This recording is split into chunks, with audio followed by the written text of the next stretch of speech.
All right, so welcome to Workers Fight Back During the Coronavirus Crisis. This is a live stream um, hosted by Road Socialist Organization. And my name is Andy Koch. I'm a member of Freedom Road in Chicago, Illinois, and I'm a family nurse practitioner.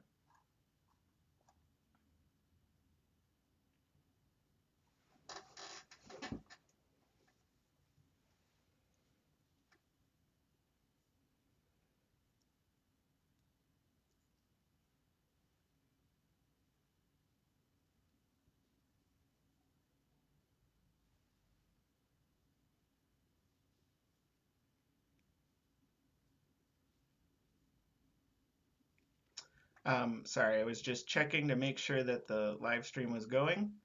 Um,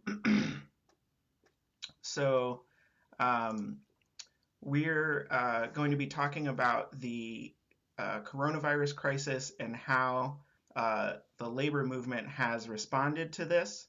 Um, we've seen that this is an incredible crisis all across the world, and in particular in the United States. There's been um, a lack of a uniform, decisive response on the part of the government. Um, we are not seeing widespread testing. There's still not lockdowns in every state. Nurses on the front lines are wearing trash bags as PPE. Um, and the reason for all of this is that our governments and the ruling class in the US, their priority is profits. Fear of losing profits from productivity and having people work has led the U.S. government to pursue a really timid half-measure strategy rather than the decisive response that we've seen in socialist China, where the pandemic originated and which has now controlled the pandemic in that country. Um, Along with other socialist countries like Vietnam and Cuba, they're now leading the international solidarity efforts, while the richest country in the world is struggling to secure the basics for its frontline fighters.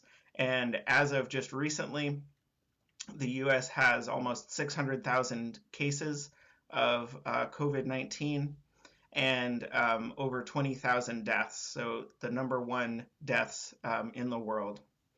So in capitalist society, in crises like these, it's the working class and the poor who face the greatest risk and suffer the most losses. Almost 16 million workers in the US have lost their jobs due to the crisis. And almost a third of all workers in the US were unable to pay rent in April. While the rich have instant access to testing, treatment, and um, uh, and are able to quarantine in their penthouses, yachts, and private islands, working people are supporting society by stocking the grocery shelves, delivering goods, and running our hospitals. Um, the first response that we saw from the US government was corporate bailouts, trillions of dollars funneled into the big banks, um, early premature demands that people get back to work, and anxiety over stocks and profits. Something else that we've seen is that this, in addition to affecting the working class the most, um, oppressed nationalities like African Americans are being hit the hardest by this crisis. Here in Chicago, over 70% of the deaths have been African American. Um, and the highest mortality per capita outside of New York and New Jersey has been in the Black Belt South. Um, Prisons also have become death traps. The Cook County Jail here in Chicago, where I am, is the number one cluster of cases across the entire US. I just wanted to take a moment to remind people to please share this live stream. Just click that share button and it'll let more people see this. In response to the crisis, we've seen this designation that people that still have to go to work are being called essential workers. And this has really shown people that labor creates all wealth. we can see that working people, the working class, are essential, and bosses are not. um, in particular, we've seen some really inspiring actions of solidarity, an increase in worker militancy across all industries. And, some of our other speakers today are going to talk more about that. Um, in particular, some inspiring things were GE workers of the IUE CWA in Massachusetts did a walkout in protest demanding that their inactive factories be converted to make ventilators. Instacart workers, Amazon, a lot of these kind of new technocratic economies, these gig app-based economies, have been striking for the first time, fighting for personal protective equipment, increased tips, and safety on the job. Grocery workers in a lot of areas are struggling to unionize for the first time in years. And of course, hospital workers, from nurses to all the support staff, have been demanding hazard pay and other protections like that. So this is a really crucial time when it's being illustrated very clearly the power that working people have and just how essential the working class is. Our next speaker is Gabby Kilpatrick. She is a UPS Teamster and steward in Salt Lake City. And she's going to talk about the general labor movement implications. So Gabby, take it away. Hi, can you hear me? Yes. Okay. Yeah, I just want to say, I think we've been seeing a rise in the workers' movement in the last 10 years, like the West Virginia teachers strike, etc. Like, people are taking up the strike, people have a bigger interest in unionizing. And I just think that's such great ground for where we are now, because workers are understanding their place in society, that we are essential, we make society move. And workers are organizing within this pandemic, within this very difficult time. In a lot of the examples that Andy raised just a second ago with Instacart, Amazon, etc. And I think it's a really exciting time, because we learn the lesson that when we band together and organize, we win. And we're seeing that with the fight for hazard pay and PPE.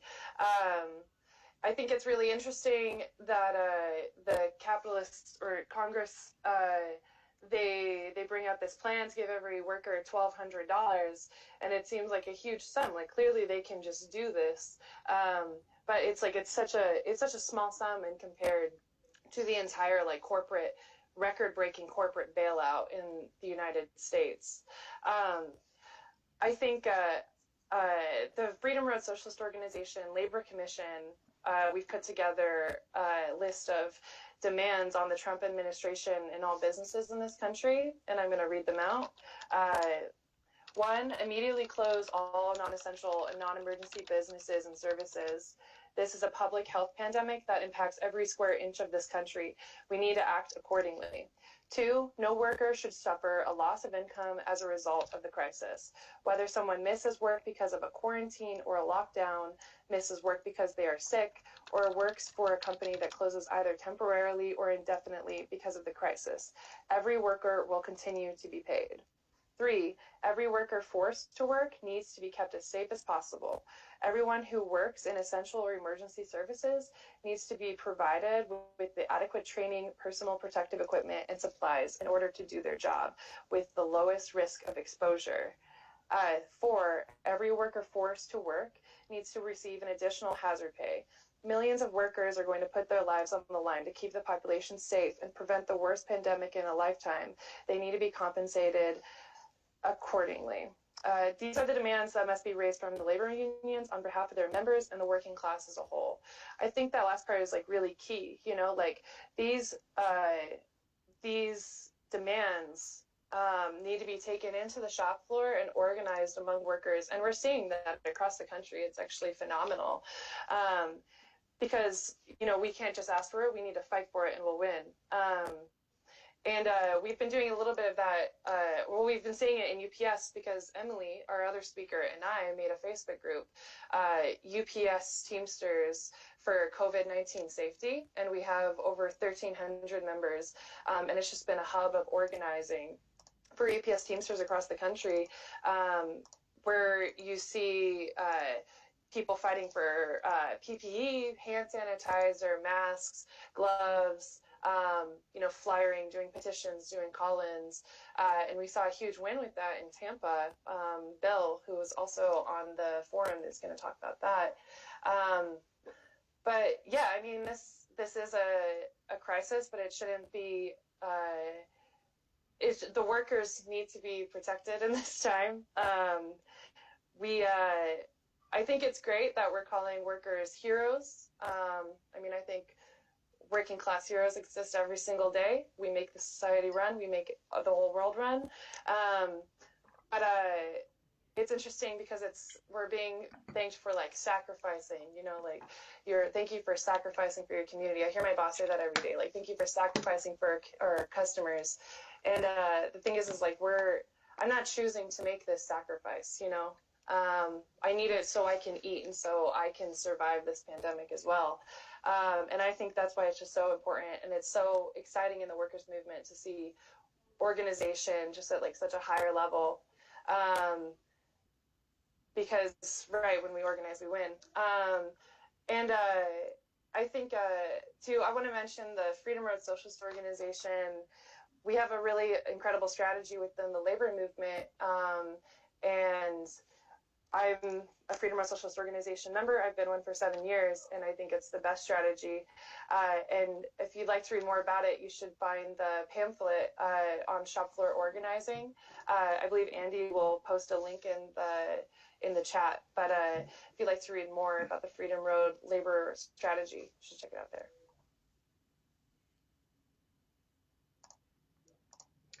Thanks so much, Gabby. That was really great.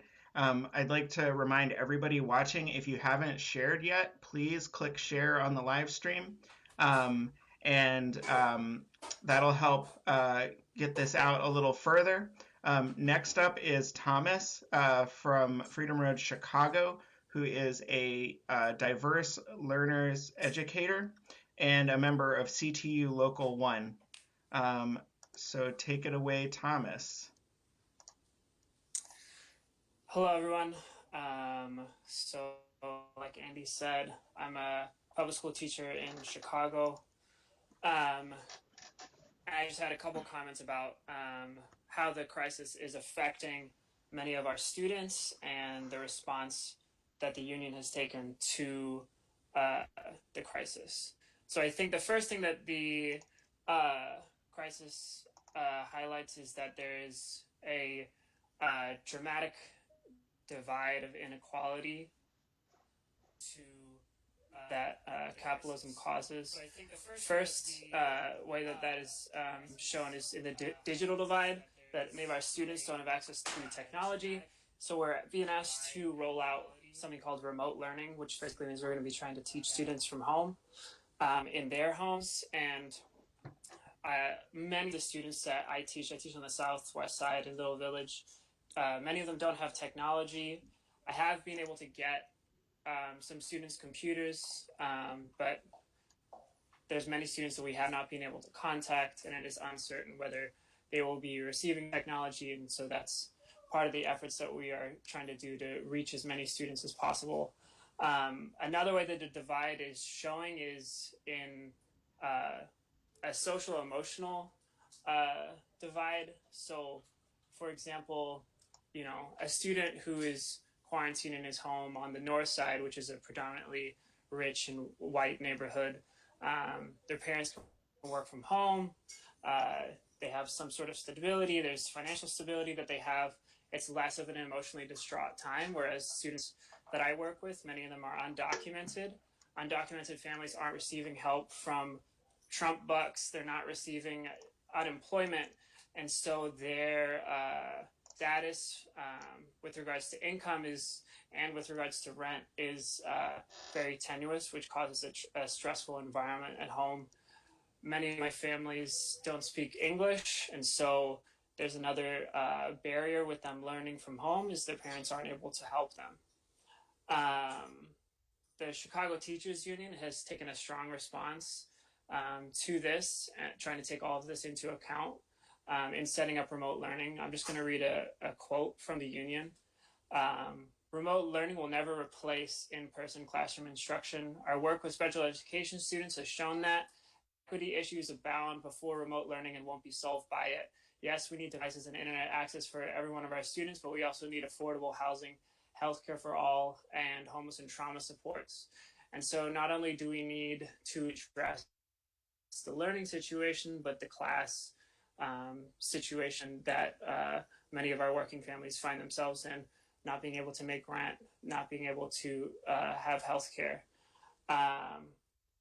One of the ways in which the union has responded is through this special education task force, which was started to address some of the inequalities that we see before the outbreak with regards to learners, diverse learners.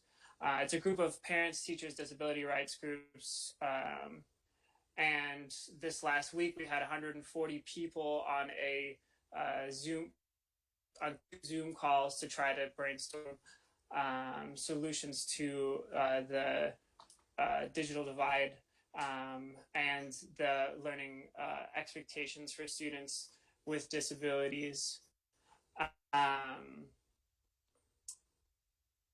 So this so far has been successful. The district has adopted a stance that special students should be given priority for tech access. So they are the first students to receive computers, and so that organizing effort was successful.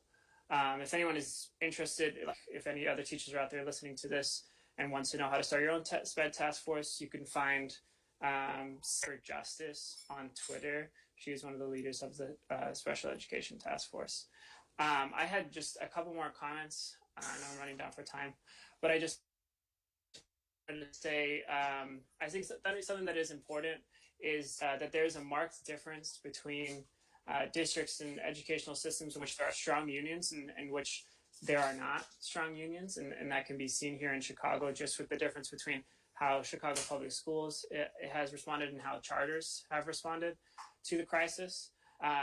In CPS, we have a signed agreement that everyone will get paid, substitutes included, and have developed this remote learning plan in which students will not be negatively affected if they cannot meet the requirements that teachers are being set forth. So nobody's grade is actually going to diminish during this time. It can only improve, which I think is aid for students, especially students with disabilities. And we have started a coalition called #RightToRecovery, which includes a lot of community organizations, aldermen, state representatives, and I'm going to copy the demands into the Facebook Live just so people can read them. I don't have time to go through everything. So if you are interested in reading the demands from the coalition, it should be in the Facebook Live chat comments. The union has also compiled a resource page for families around food, financial assistance, utilities, info on rent strikes, and I'm also going to copy that into the comments as well. I think in conclusion, labor in general, but specifically teachers unions need to make big demands for the economic crisis to follow. I think demands should include demands over education and technology access, but also need to include class demands like affordable housing, healthcare for all, homeless and trauma supports. I think if the government can bail out the banks and give $1.5 million for the stock market, it has money to give to students and families who are hurting the most at this time. So that is going to be all for me. Thank you. Thank you, Thomas. So just a reminder, please share the live stream. Anyone who's watching who hasn't already shared it, please go ahead and share it now.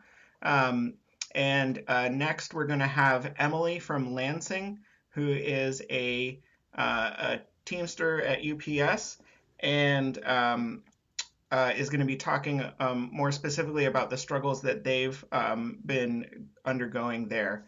All right, Emily.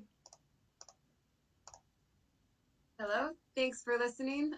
A little bit about me. I'm a union steward for Teamsters Local 243. I work out of the Lansing UPS hub in Michigan. In November 2019, I was elected onto the steering committee of Teamsters for a Democratic Union, which is the reform movement in the Teamsters. My name is Emily Elaine Butt, and thanks for listening to my update. On March 18th, the International Brotherhood of Teamsters won expanded protections for workers. Workers who are diagnosed with COVID-19, live with someone who is diagnosed, or who have been quarantined by a doctor are allowed 10 days of emergency paid time off. About a week later, people who have been tested and are waiting on results were added to that list.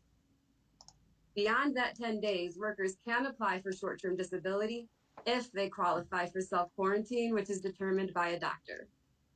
Otherwise, workers who don't qualify are forced to spend their option days and vacation time if they need to keep their income. The IBT pressured UPS to agree that there will be no discipline for COVID-19 related absences. Lack of supplies has been an issue at UPS since the beginning of the pandemic, but there have been some successful campaigns in different hubs across the US where workers and union officials have been able to get masks, hand sanitizer, etc. For example, in Tampa, Florida, freeloaders held a demonstration and successfully pressured UPS to promise to provide masks, hand sanitizer, and gloves, as well as to regularly sanitize high-use areas. So far, they have been following through with those promises. While workers in those areas like Tampa are now expressing some level of satisfaction in the amount of cleaning supplies UPS is giving them, the vast majority still talk about major shortages. Another issue that keeps coming up is how the work setup for inside workers forces them to work in crowded conditions. There are pictures being posted on UPS Teamsters Facebook groups of inside workers crammed in work aisles with much less than 6 feet of distance between them. People also complain about guard shacks and crowding while getting into the building. There's also the issue of transparency. Workers fear, and for good reason, that vital information that could protect their own or others' lives is being kept secret from them. UPS cites HIPAA to avoid discussing potential cases. Even though they could still give non-identifying information to exposed workers, they just don't seem to be wanting or willing to do that. There is also internal debate about whether UPS should reduce operations to reduce the number of workers needed or move on at regular capacity to preserve jobs. So far, UPS has not dropped any specific shippers who may not be shipping essential goods. At my hub in Lansing, Michigan, for example, we have an account with a manufacturer of lottery tickets, and they make up a big portion of the work that we do in my area in the small sort, and we are still shipping 2 trailers from them every single night. The impact of the pandemic is likely to put some Teamsters out of work, while others are working peak season hours due to fluctuations in both commercial and residential deliveries. The Team Care Fund, a large healthcare provider for Teamsters, recently agreed to cover laid-off workers for up to 8 weeks. Then there's the issue of hazard pay, which most Teamsters are in support of. There are 2 petitions out right now, the larger of which has over 200,000 signatures. Despite popular support, there has been no mention of it from the Teamsters International leadership. Now, putting this into the context of the broader labor movement, the pandemic appears to have been a radicalizing event for a lot of people, but it's also activated reactionary elements in the working class. For example, there are people who think that it's a hoax or conspiracy, and there are others who chastise workers who want time off or hazard pay. However, those are minority views. Among the majority, there is some tension because workers are forced to make a hard choice between exposure to COVID-19 or ending up on. The outlook is good. Workers in traditionally weaker parts of the labor movement, such as grocery workers and gig economy workers, are taking charge by staging walk-offs and wildcat strikes. Looking forward, I think this is a catalyzing moment that we can channel and direct people's energy with a lot of success. The pandemic has brought to light the power dynamics and inherent conflict between capitalists and working people. Now is a really important time for labor and working class activists to educate and unify workers and take the fight to the ruling class. Thank you for listening.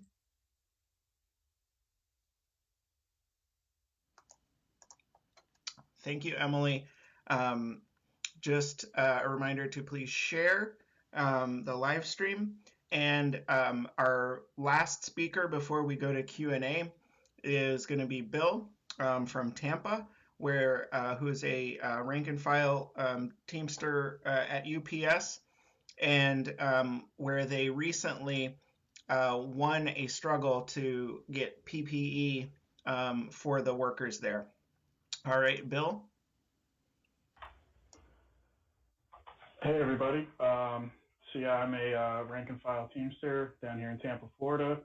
I work on the preload and I load package cars on the AM shift. So I'm just going to kind of go over what our campaign, the general trajectory of our campaign. So hopefully, people that are listening to this can maybe take some of these lessons and apply it to their own workplace. So, our original demands were for gloves and hand sanitizer, and we included, a demand for general PPE, as well as the regular sanitizing of high use areas. This campaign, it began about a month ago. So, people in the warehouse were talking about, COVID-19, what's going on, the, lack of concern from the management. And, people were kind of talking about hazard pay, they're making us come in here, they should be paying us more. So we first started by asking our immediate supervisors for PPE. Response was they just, really didn't care. They said, no, you're not going to get any PPE. One supervisor told me I should be grateful that I have a job still. So, what are we going to do in a situation like this? Well, we started to agitate. We created a flyer, telling people that they have a right to PPE, citing OSHA and CDC guidelines, and expressly telling, our coworkers, ask your manager for PPE. So that kind of, started creating waves in the warehouse. But management basically, once people started asking for it, and it wasn't just a small group of people, and it was like, everyone in the warehouse was asking for it, they conceded on the hand sanitizer and the regular cleanings of high use areas. They said, okay, we'll get you hand sanitizer and we'll clean, like the clock-in areas, driver steering wheels, the cab area where drivers are in the cars and bathrooms and stuff like that. But they said that they would not be providing masks because they're a safety risk, quote unquote, right? So they're a safety risk, and that people could pass out from wearing them while working. Obviously, it was just an excuse that they were using so they wouldn't have to buy us the masks. And they said that the gloves, that they weren't going to give us gloves because, we're not frontline medical staff, we're not trained on how to use gloves. And I think probably the most insulting excuse they used to not get us gloves was if you wear the gloves, you could still touch your face while wearing the gloves, which, I guess it's like we're almost too stupid to wear gloves, right? Like you would wear these gloves and then just touch your face as if you weren't wearing them. So we continued to agitate. We started getting people, in the warehouse around us, and one of those people really wanted to do a demonstration outside the warehouse. Call the media, have an interview, etc. So he said, okay, we're going to go ahead. We're going to do this demonstration. This is where people are at in our building. Let's go with it. Let's see what happens. So we began hand billing. We created a flyer, saying demonstration outside on the street. We demand PPE, etc. And that really kind of scared management. So the day the protest comes and management calls all of us up into a meeting, our union steward, 4 different managers, and us are all sitting in a room. And really the purpose of the meeting, they didn't really commit to anything. They didn't, nothing of substance was said during the meeting, but really the purpose of it was to just kind of, in my estimation, was to get us not do the protest and say, look, we're taking care of it. But we held the demonstration anyway. It was a small group of people, but the support from everyone else in the warehouse, because we did it around the time that all the drivers were leaving out of the building, the support from our coworkers was amazing. And that was a qualitative shift in the campaign once we did that. We had an interview, so we were kind of like telling the media and the public what's going on in the warehouses. So immediately the day after the demonstration, they got us gloves, but they were too small. They were like a small size, so they couldn't really fit anyone's hands. And they were claiming that they were going to get masks and they were going to get hand sanitizer, but it was during that week, we didn't see it, right? And, actions speak louder than words. So we continued to agitate and organize. We had a call-in to the UPS ethics hotline, which the ethics hotline it's run by a third party, but its purpose is for illegal or immoral activity. And, in our opinion, it was illegal and immoral, how they weren't providing PPE. So we had a number of people call in, file reports, and we also had a petition outside the gate where we got people who were, they demanded PPE to sign on. And so about 2 weeks later, we finally won. Our local management is now providing gloves, masks, and hand sanitizer, which is more than our original demands. We weren't originally demanding for masks, but they gave it to us. But our next struggle that we're taking on is for education, how to properly use this PPE, making sure that all workers in the warehouse and on all shifts and drivers have access to the PPE to make sure that the supply of PPE is continued. And we're also starting up a fight for hazard pay locally. I just kind of wanted to talk briefly, I know I'm going on a little bit, but what tactics we used in this campaign and, maybe some lessons that you could draw out. One thing we used was the mask line being, taking the ideas of the masses, the scattered ideas, taking them back, analyzing it with Marxist-Leninist, analyzing, and then creating a mass line which can then go back out to our coworkers. So, we were listening to people, what were people talking about? What were they concerned about? Gloves, hand sanitizer, what tactics were we going to use, right? People are saying, let's have a demonstration, let's call the media. What slogans are people going to react to, right? Like, don't kill yourself for UPS, your safety comes before their profit, things like that. We also used the campaign method, right? So what does that mean? It means we have escalating tactics. We start by first asking for it and then taking successive steps further and further, elevating the level of struggle, and always making sure that we have a clear target, the company, right? We don't want to attack our coworkers. We don't want to attack the union. We want to attack the boss.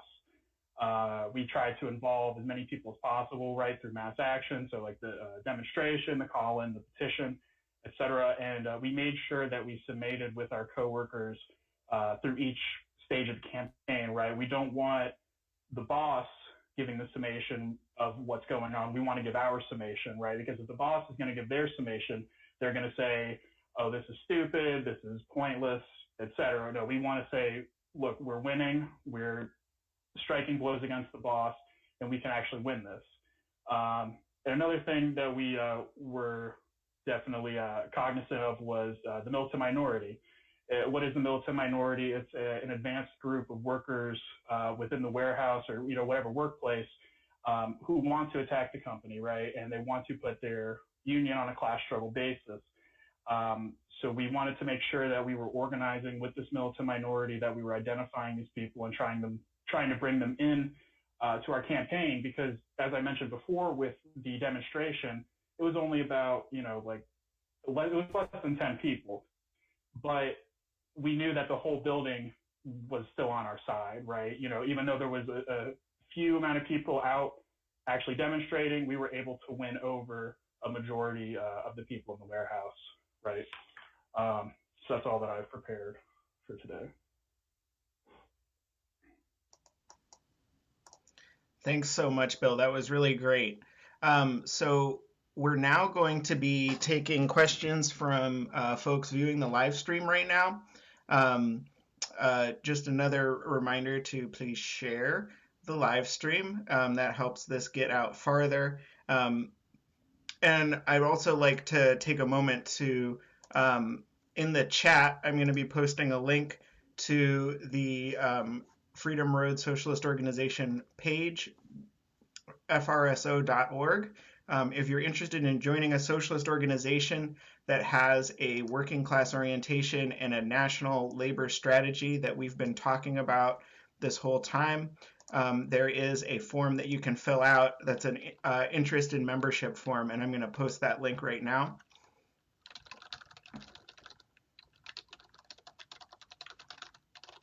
And if viewers have any questions or comments, or if any of the other speakers who spoke have more comments they'd like to say or things that they would like to say in response to the other speakers, y'all can just unmute yourselves and make those comments.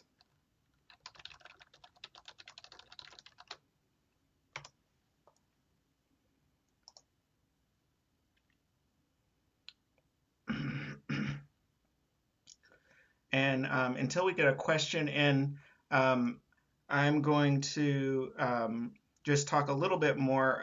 So we had a live stream about 2 weeks ago that looked at the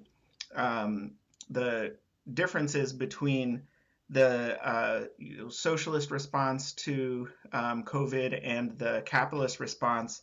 And so we've seen, a really decisive people-first response from socialist countries like China, Cuba, Vietnam, and a really profits-first response from countries like the US and the UK. So we do have some questions coming in. So this is from someone. What is a good way to push leadership on hazard pay? Leadership have refused to fight for hazard pay. Tomorrow, as the chief steward and major help of my assistant, I'm turning in a petition signed by almost 100% of workers not laid off. So I'm going to turn this back over to our labor panelists, and y'all can just unmute and respond to that question as you like.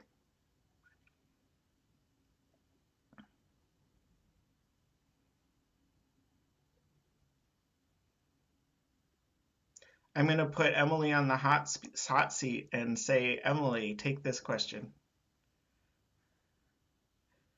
And so what's a good way to push leadership on hazard pay? You're muted.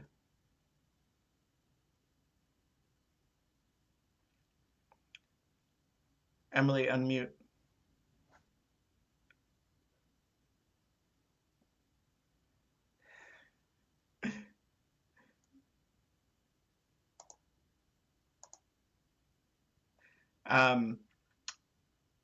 Emily's muted. Gabby or Bill, do you want to take it?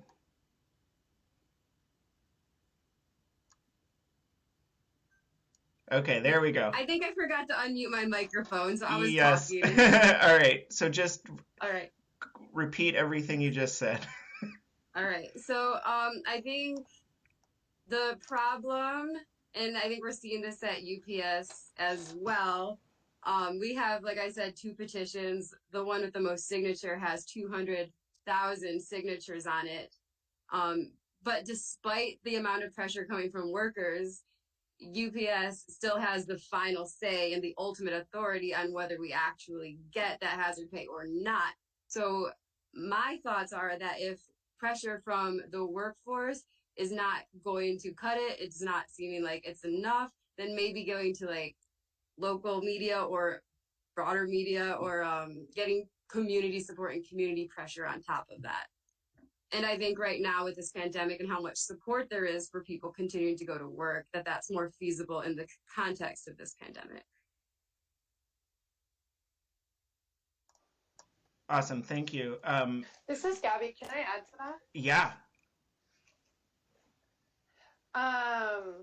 Sorry, my camera's shaking. Yeah, I think blowing aiming like the main blows at the boss, and then like getting the local to like get on board with you, and if they don't, then you kind of have to fight them too. But like starting with a petition is really great. I would say like continue like escalating your demands. Like I think going to the media is a really great idea. You could even hold like a small protest outside in the front. That would be huge, similar to what Tampa did. In Salt Lake City and across the country, we're looking at making pins and buttons that say like hazard pay now. And I mean, I think it's like a little bit of a difficult question at UPS. I've been thinking about it, because I think it would have to come from like Atlanta, like the corporate headquarters.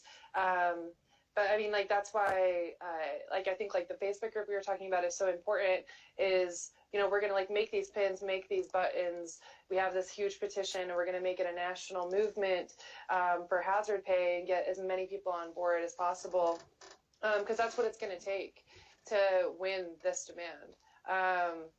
And then if your local's not on board with it, I mean, they're going to have to get on board with it. Like we got to get the majority of our members fighting for hazard pay. And if they're not representing the majority of their members, then maybe they shouldn't be in office. Maybe like we should be running new people. I think like really like when it gets to like that high level of like a struggle, when you have like a lot of people like with a petition and buttons, etc., it's kind of becoming like a threat to your union, and like they realize like, oh, we actually need to get on board with this. We need to like fight for our members, or else they're going to kick us out. Yeah, I mean, I think just like in summation, just like a variety of tactics, really, and yeah, just keep on fighting it, I think, and summing up what works, what doesn't. Thanks, Gabby. And Bill, did you have anything to add? Yeah, I mean, I'll just say one thing. Yeah, definitely, I want to echo what Gabby said about, we want to direct our blows against the boss. They're our main enemy. But when it comes to getting your local leadership to sort of take up the demand, once, I'm not saying do this right now, but, once the struggle escalates to the stage, something that could be good would be like a call-in to your local.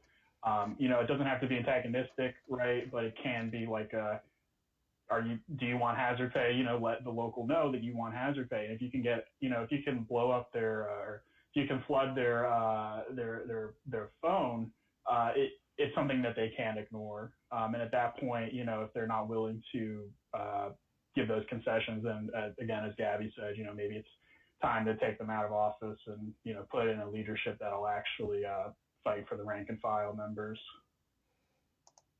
So one of the next questions that we have that I think relates somewhat to what we've been talking about in terms of putting pressure on local leadership, some strategies for that.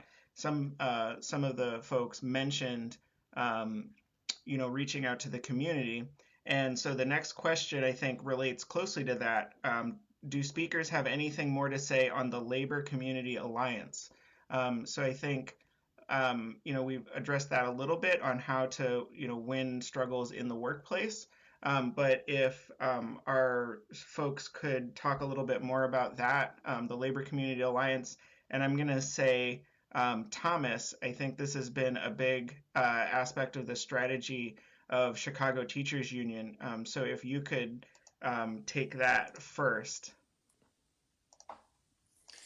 Yeah.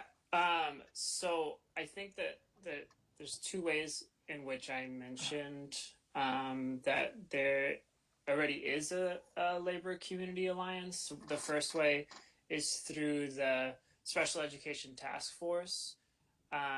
which is made up of teachers, but also of students' parents and of disability rights organizations. And the second way in which has been community organization with labor is through the Right to Recovery campaign that I also mentioned, and I'll re-comment that link. So that is made up of a lot of community organizations. So, for example, Chicago Coalition for the Homeless, Grassroots Collective, I think there's one Northside Action for Justice, 33rd Ward Working Family. So a lot of like wards, neighborhood organizations partnered with the Chicago Teachers Union, and it looks at the Autonomous Tenants Union, a lot of different Union Local 1600. I'm just reading the list, which you can also read in the document that I pasted into the comments. And so all of those organizations together have put forward a demand to the Illinois Congressional Delegation, Pritzker, Preckwinkle, and Lightfoot. And those demands are very much focused on the community as well. The things that are being demanded are a right to safe working conditions, right to housing, right to water and power, right to health care, right to public education, right to income security. We're demanding $750 weekly to all families with school-aged children, and that includes undocumented families. Right to family and community, which means halting all ICE raids. ICE is taking advantage of this to continue to raid students' houses and families. Right to liberty, which means freeing people who have unaffordable money bonds, getting people out of Cook County Jail. And then the right to protect seniors and people with disabilities. So those demands are made by people in the community and are very much for the community, and I think would go a long way. It's been signed by a lot of aldermen and Cook County representatives, and I think it's a good example of labor uniting with community to fight for all working families. Thanks, Thomas. Do our other panelists have anything to comment on that?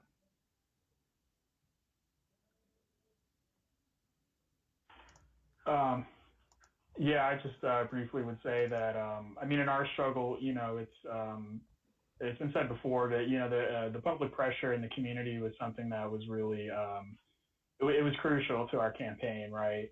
And I'll just say that things that the community can do. I know like a lot of people are making like masks for UPS drivers and like giving them masks and gloves, and I think that's good.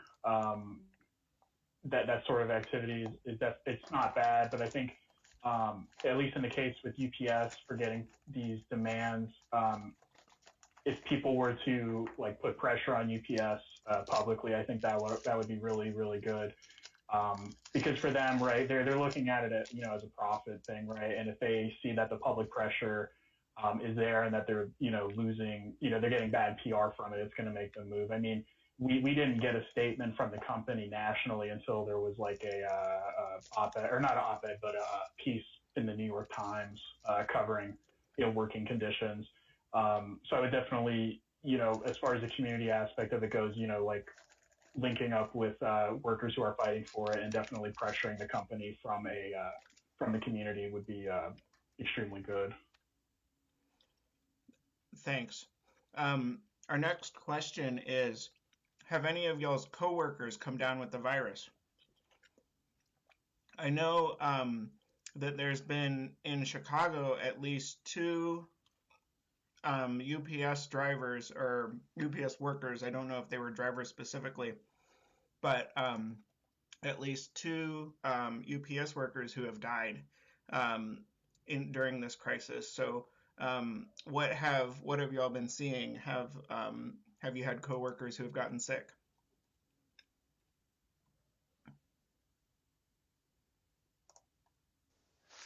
This is Gabriella. Um, at UPS in Salt Lake City, we've seen 2 workers get sick at least. And it was one person who drove the semi-trucks and then one person who worked inside the building. And a big issue for us is UPS didn't notify us of this outbreak, like that it had happened at all, let alone like what shift it had happened on. And it was all just going through like worker to worker, finding out that somebody had gotten COVID-19. I believe they're well now. Fortunately, we haven't had any deaths, but I think that question touches on a huge issue at UPS, is that, like, I don't want to know the name of the person who was, who got COVID-19, but workers on the shop floor deserve to know if they have possibly been infected. Like, I deliver to hospitals, I deliver to clinics. I try to stay as like sanitary and clean as possible. But it really is like my worst fear to be delivering to a cancer center while like there is a rampant infection of COVID-19 going out. And I think it just shows again, like, how little the company cares about not only their employees, but also like the communities and the people who we're delivering to, and that their prime concern is profits. They want to be one of the only profitable companies, and they're one of the only profitable companies making huge sums of money during this time of crisis. UPS and Amazon, they're making huge amounts of money.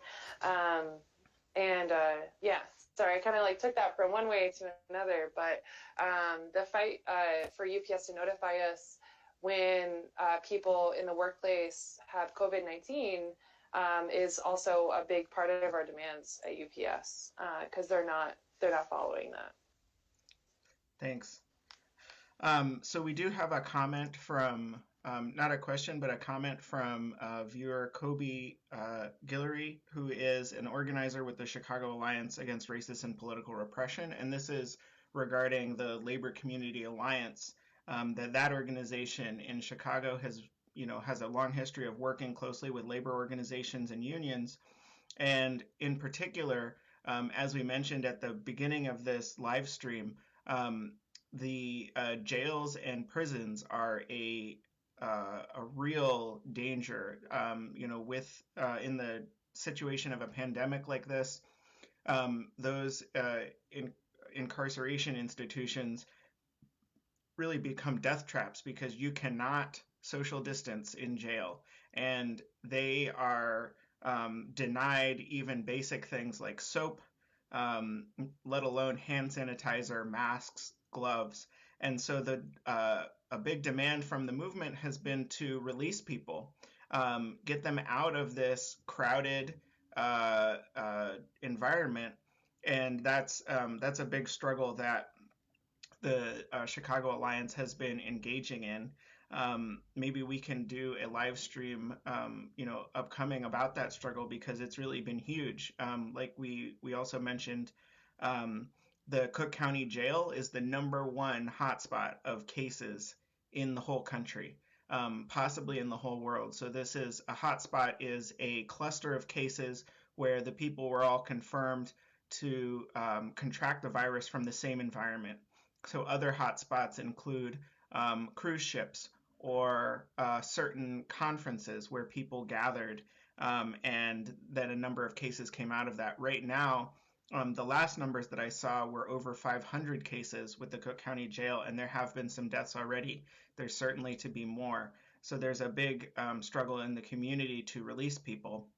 We have another question specifically for Bill. Was there a change in demeanor from the bosses after the demonstration outside of giving in to the demands?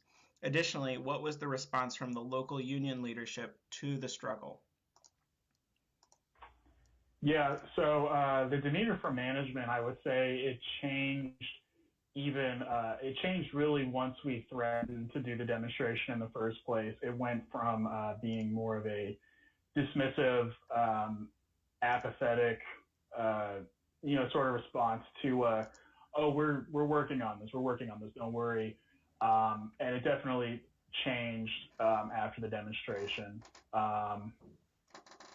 As far as the local union leadership, I reached out to our principal officer at the beginning of the campaign to sort of see what the local was doing about it. And his response was maybe a little bit better than the companies. They were working on it. It was just taking time. That was the same excuse that management was using. It's a logistics issue, which for a company that for a company whose business is logistics, it's a kind of a poor excuse. But they've really been mostly absent. There's a couple of people on the executive board that are in my work area. One guy in particular, he was pretty sympathetic towards it, and a number of our stewards were pretty sympathetic to the struggle itself. But the local union leadership itself was kind of asleep at the wheel as far as this campaign was concerned. All right, well, thank you so much. And I think we're going to wrap it up here. Thanks everybody for tuning into this live stream. It will be viewable after after we end here in a few moments. The full video should be available. So please continue to share this, post it in groups, and share with friends. And we are considering doing another live stream like this on other aspects of this crisis in a week. So thanks so much, and solidarity.